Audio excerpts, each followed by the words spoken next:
जय हिंद दोस्तों, defence diary के संग में आपका स्वागत है। मैं हूं जितनेगी। डिफेंस डायरी में बात एक और महावीर की, एक ऐसे महायोद्धा की जिसने दुनिया के सबसे ऊंचे युद्ध क्षेत्र सियाचिन में अपनी वीरता से एक नया कारनामा कर दिखाया और सेना के इतिहास में एक नया पन्ना जोड़ा। उसके सर्वोच्च बलिदान के लिए उसे महावीर चक्र से सम्मानित किया गया। लेकिन उससे पहले डिफेंस डायरी में हर बार की तरह तीनों सेनाओं से जुड़ी कुछ बड़ी खबरों को नोट कर लेते हैं। सरहद पर चीन की बढ़ती हिमाकत को रोकने के लिए भारत और अमेरिकी सेना उत्तराखंड में चीन सरहद से लगने वाली सरहद पर एक साझा युद्धाभ्यास करने जा रही हैं। युद्धाभ्यास 2022 शुरू हो चुका है। उत्तराखंड में चमोली जिले में चीन से लगने वाली सरहद पर युद्धाभ्यास के दौरान अमेरिका की 11 डिवीजन की स्पेशल एयरबोर्न यूनिट के जवान और भारत की असम रेजिमेंट के जवान इस युद्धाभ्यास में हिस्सा लेंगे। इस युद्धाभ्यास के दौरान ऊंचे पहाड़ी क्षेत्रों में स्पेशल फोर्स के जवान आधुनिक हथियारों के साथ कैसे दुश्मन का मुकाबला करें इन ऊंचे पहाड़ों में 12,000 फीट से ज्यादा की ऊंचाई पर।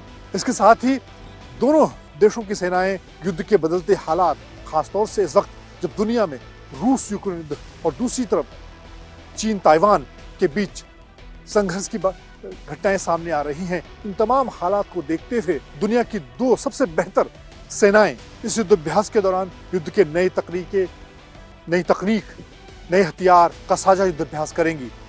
निश्चित तौर पर इस युद्धाभ्यास का चीन सरहद के नजदीक होना चीन के लिए परेशानी का सबब है, लेकिन भारत ने साफ कर दिया है कि वो लद्दाख से लेकर उत्तराखंड, हिमाचल और अरुणाचल तक सरहद पर अपनी सैन्य तैयारियों को लगातार चाक चौबंद करता रहेगा। भारत चीन के किसी भी दबाव में नहीं आएगा। इसी से जुड़ी एक दूसरी बड़ी खबर की बात कर लेते हैं। भले ही इस वक्त लद्दाख सरहद पर भारत और चीनी सेनाओं के बीच में तनाव कम हुआ हो, दोनों सेनाएं अपने अपनी जगहों पर वापस लौटी हैं, लेकिन सर्दियां शुरू हो चुकी हैं।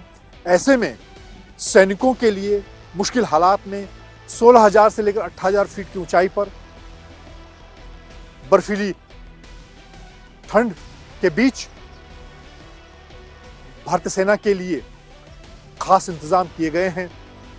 नए शेल्टर बनाए गए हैं। Engineer in chief lieutenant Harpal Singh ने बताया कि करीब 22,000 सैनिकों के लिए और उसके अलावा 450 टैंक और दूसरे बख्तरबंद गाड़ियों और हथियारों के लिए खास तरह के शेल्टर बनाए गए हैं, जो शून्य से नीचे के तापमान में जवानों को सुरक्षित रखेंगे, उन्हें युद्ध के लिए तैयार रखेंगे। ईस्टर्न लद्दाख के अलग अलग इलाकों में पेंगोंग झील और श्योक नदी के आसपास जहां पर फॉरवर्ड पोस्ट पर अग्रिम मोर्चों पर भारतीय सेना की तैनाती है, वहां पर पिछले 2 साल के अंदर जब चीन के साथ लगातार आमने सामने की लड़ाई थी, दोनों सेना आमने सामने तैनात थी, इस दौरान भारत की ईएमई इंजीनियर ब्रांच ने इन शेल्टर्स को तैयार किया है, जिसमें 22,000 से ज्यादा सैनिक और 450 से ज्यादा व्हीकल, टैंक और दूसरे बख्तरबंद गाड़ियां और हथियार सुरक्षित रह सकते हैं, 0 से नीचे के तापमान में युद्ध के लिए तैयार हो सकते हैं। तो इस वक्त भारत की इस तैयारी से साफ है। और अभी भी अगर आप देखें तो लद्दाख क्षेत्र में भारत की भी 50,000 से के आसपास सैनिकों की तैनाती है और दूसरी तरफ चीन ने भी उतनी ही बड़ी संख्या में अपने सैनिकों की तैनाती की है। भले ही अब सर्दियां शुरू हो गई हैं, बर्फबारी शुरू हो चुकी है, उसके बावजूद भारत की लद्दाख सरहद पर न सिर्फ लद्दाख बल्कि उत्तराखंड, हिमाचल और अरुणाचल सरहद तक पूरी तैयारी है। लेकिन खासतौर पर इंफ्रास्ट्रक्चर, चाहे पुल की बात की जाए, सड़क की बात की जाए या फिर खास तरह के शेल्टर की बात की जाए, इस मोर्चे पर भारतीय सेना की तैयारी पूरी तरह से चाक चौबंद की गई है। एक और बड़ी खबर की बात करते हैं।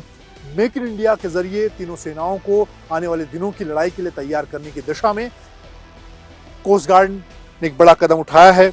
कोस्ट गार्ड को 16 advance light helicopter mark 3 HAL ने बनाकर तैयार किए हैं और वो अब कोस्ट गार्ड में शामिल होना शुरू हो गए हैं।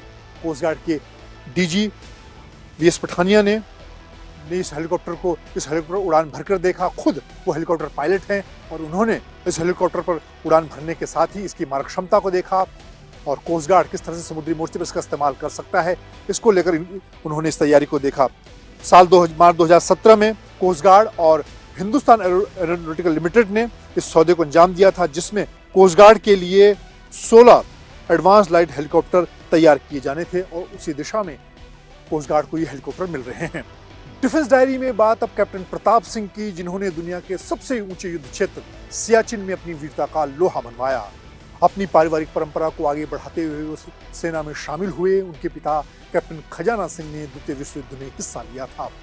अपनी प्रारंभिक शिक्षा नैनीताल के शेरवुड से पूरी करने के बाद उन्होंने दिल्ली के हंसराज कॉलेज से अपनी पढ़ाई पूरी की और उसके बाद साल 1983 में वो सेना के तोपखाना रेजिमेंट में सेकंड लेफ्टिनेंट के तौर पर भर्ती हुए।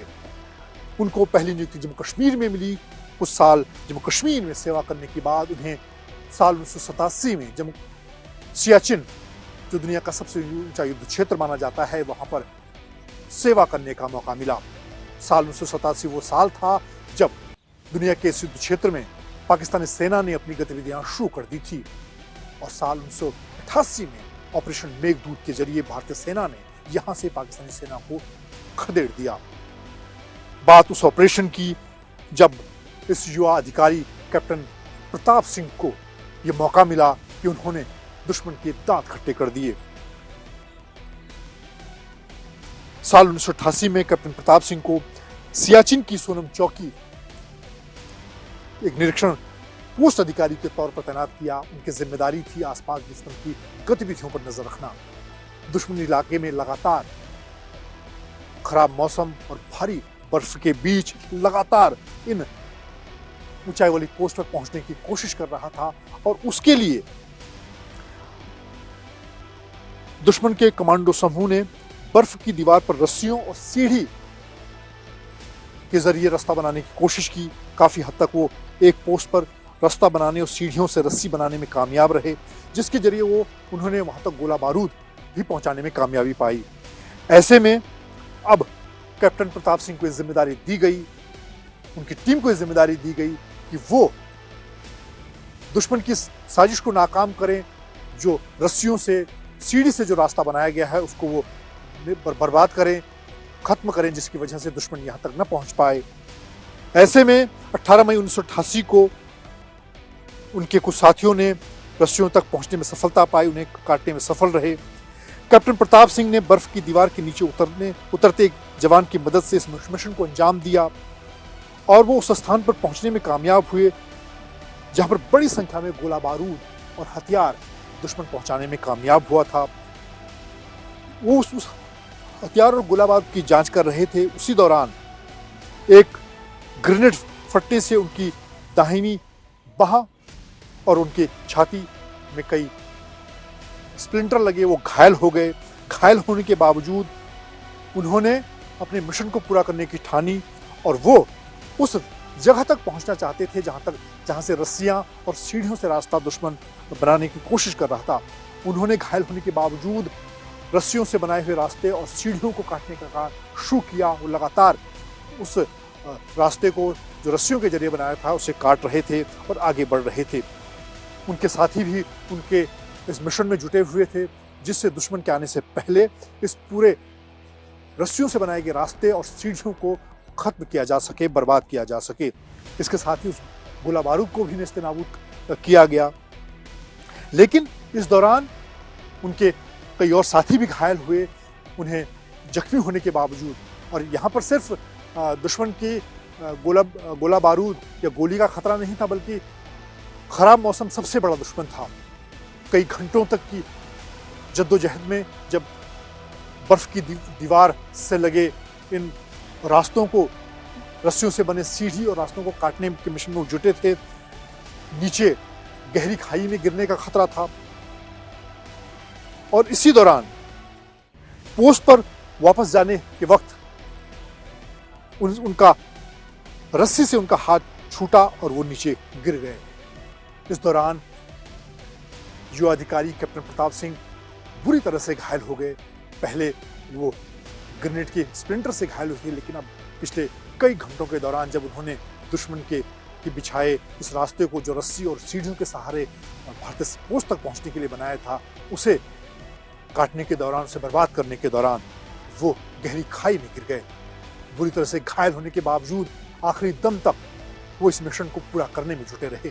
उनके साथियों ने उन्हें बचाने की हर संभव कोशिश की, लेकिन गंभीर रूप से घायल होने के कारण उन्होंने अपने प्राण न्यौछावर कर दिए और एक युवा अधिकारी के तौर पर उन्हें पोस्ट की निगरानी का की जो महत्वपूर्ण जिम्मेदारी दी गई थी उस पर उन्होंने आखिरी सांस तक उसे पूरा करने की कोशिश की और इसी मिशन में उन्होंने अपने प्राणों का सर्वोच्च बलिदान दिया। सेना में अपनी जान की परवाह किए बगैर अपने साथियों की हिफाजत को आगे बढ़ते हुए उन्होंने उस कठिन मिशन को पूरा किया जो उन्हें दिया गया था। और इस तरह से सियाचिन दुनिया के सबसे ऊंचे इस युद्ध क्षेत्र में उन्होंने दुश्मन की एक बड़ी साजिश को नाकाम कर दिया। आने वाले दिनों में ऑपरेशन मेघदूत के जरिए भारतीय सेना ने सियाचिन में हमेशा के लिए यहाँ से पाकिस्तानी सेना को पूरी तरह से खदेड़ने में कामयाबी हासिल की। लेकिन इस कामयाबी के पीछे कैप्टन प्रताप सिंह जैसे कई युवा अधिकारियों का सर्वोच्च बलिदान दिया। उनके सर्वोच्च बलिदान के लिए उन्हें महावीर चक्र से सम्मानित किया गया। डिफेंस डायरी में बात एक और इस महावीर की हमने की, उसकी अनसुनी कहानी आप तक पहुंचाई। आने वाले अंकों में ऐसे ही कई और महावीर और शूरवीरों की कहानी हम आपके बीच लेकर आएंगे। जय हिंद।